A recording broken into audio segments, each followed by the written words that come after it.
안녕하세요. 유즈, 리듀서, 그리고 해커톤에서 잘 살아남기 주제로 발표하게 될 35기 YB 김민정입니다.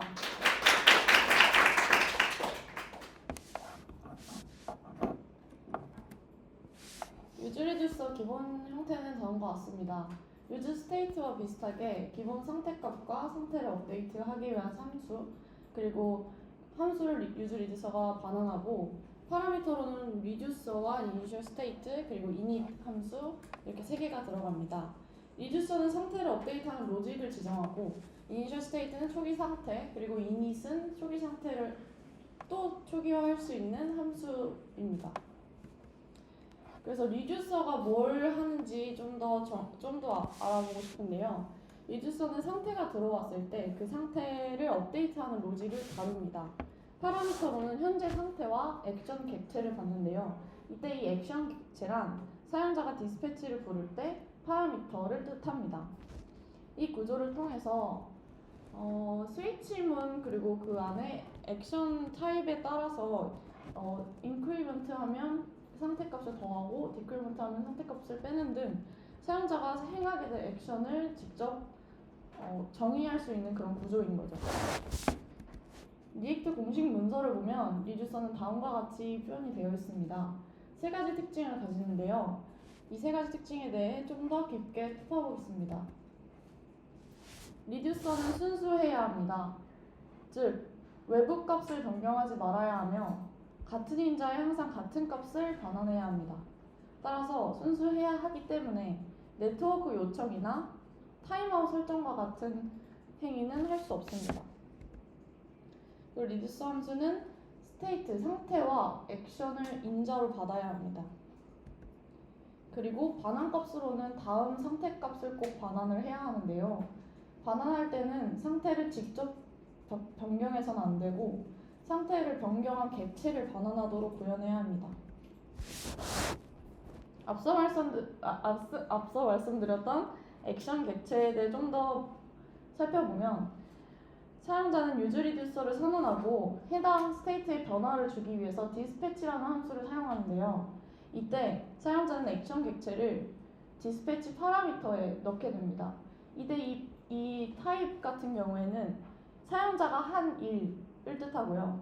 페이로드는 상태 업데이트를 위해서 필요한 값을 뜻합니다.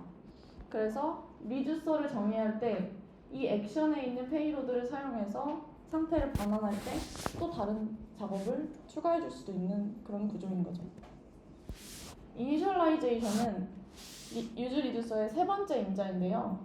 init 함수를 통해서 초기 상태를 반환합니다. 그곳에서 유저는 초기 상태에 또 다른 계산을 추가로 넣을 수가 있는 거죠. 만약 인자로 init 함수를 할당했다면 초기 상태는 initial state를 init 함수에 넣어서 반환된 값을 초기 상태로 갖고요. 인자로 init 함수를 만약에 할당하지 않았다면 그냥 initial state가 초기 상태 값이 됩니다. 그래서 그냥 리듀서 함수와 init 함수를 쓴 리듀서 함수를 비교해보면 다음과 같습니다. reset이라는 액션 타입을 지정해서 이 액션 타입을 호출했을 때 init 함수에 액션 객체의 페이로드를 넣어서 초기화된 값을 반영하는 거예요. 그래서 예시로 만약 개발자가 디스패치 함수에 액션 객체로 타입을 reset으로 설정하면 그리고 페이로드를 10으로 설정하면 리듀서 함수 안에서 init 안에 액션 페이로드를 넣어서 그 값을 반환값으로 갖게 되는 거죠. 그렇다면 유즈 스테이트를 쓰면 되지 왜 유즈 리듀서를 쓸까요? 장점으로는 상태 변경 코드를 컴포넌트 외부로 뺄 수 있습니다. 우리는 프로젝트를 좀 더 프로젝트를 디벨롭하다 보면 코드가 엄청 길어지게 되는데 계속해서 상태를 처리해야 되는 게 많고 또 많은 케이스들이 많아서 그거를 좀 효과적으로 분리해서 관리할 수 있는 장점을 갖기 때문에 유지 보수성에 좋은 역할을 합니다. 또한 디스패치는 컴포넌트가 새로 렌더링 되어도 새로 생성되지 않습니다. 유즈 리듀서를 호출하면 리액트는 상태를 업데이트하기 위한 디스패치 함수를 반환하는데요. 이때 스테이트는 매 렌더링마다 새로 할당되지만 디스패치는 계속해서 재사용되기 때문에 렌더링 최적화 관점에서도 좋은 장점을 갖고 있습니다. 그리고 다음으로 제가 설명드리고 싶은 건 그래도 제가 해커톤 경험이 많다고 좀 자부할 수 있을 것 같아서 앞으로 해커톤을 많이 나가게 될 웹이들을 위해서 해커톤에서 잘 살아남고 어떻게 하면 수상을 받을 수 있는 주제를 선택할 수 있는지에 대해서 발표를 해보고 싶습니다.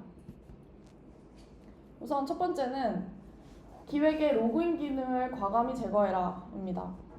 제가 봤던 많은 수상한 팀의 프로젝트는 로그인 기능이 많이 없었습니다. 심사위원도 로그인 기능이 없어야 심사하기 편하고, 그리고 또 구현하기에는 사실 로그인을 다 구현했는데 테스트 아이디랑 비밀번호만 달라고 하는 해커톤도 있었거든요. 그러면 로그인 열심히 다 구현했는데 그거는 기능으로 보지도 않는다는 겁니다. 그래서 로그인 기능은 없어야 유저를 더 많이 모을 수 있는 방법 중에 하나이기도 해서 이거를 소개해드리고 싶었고요. 다음으로 수상은 기획이 9할이다. 저는 모든 해커톤에서 이걸 느끼는데요. 이번 소커톤은 좀 다르긴 했습니다. 사실 개발의 완성도는 거의 보지 않는 것 같아요. 만약에 프로젝트가 정말 많다면 200개 중에서 정말 한두 개만 뽑아야 되는 해커톤이라면 무조건 기획만 봅니다. 심사위원들은 그 중에서 눈에 띄는 기획에 수상을 주기 마련이죠. 그리고 해커톤을 통해 새로운 언어에 도전하는 것도 좋다. 저는 이런 말을 되게 많이 들었는데요. 사람은 극한의 상황에 처했을 때 빨리 배운다고들 하잖아요. 그래서 해커톤이라는 좀 극한의 상황을 만들어서 내가 그동안 배우고 싶었던 CSS 라이브러리를 사용해본다든지 뭐 넥스트를 안 써봤는데 넥스트를 한번 써본다든지 그런 식으로 하면 내가 해야만 하니까 이걸 배우게 되더라고요. 그래서 이것도 되게 좋은 경험인 것 같고요. 기획적으로 주목을 끌지 못했다면 사회적 기여, 사회적 문제를 해결하는 프로젝트를 선택해라. 이거는 제 경험인데요. 물론 기획이 주목을 끌어서 그게 좋은 성과를 가져가면 좋겠지만 만약에 그러지 못했다면 사회적 기여를 하도록 해서, 그러니까 주제 자체가 사회적으로 도움이 되는 그런 주제라면 사실 뭐 다른 기업에서도 되게 좋게 보더라고요. 그래서 그런 경우에는 실제로 투자까지도 이어질 수도 있고 다른 회사에서 한번 협업 제안을 할 수도 있는, 그래서 프로젝트를 좀 더 길게 가져갈 수 있는 특징으로 가질 수 있어서 이것도 소개하고 싶었습니다. 그리고 서버가 힘들할 때는 그냥 둬라 인데요.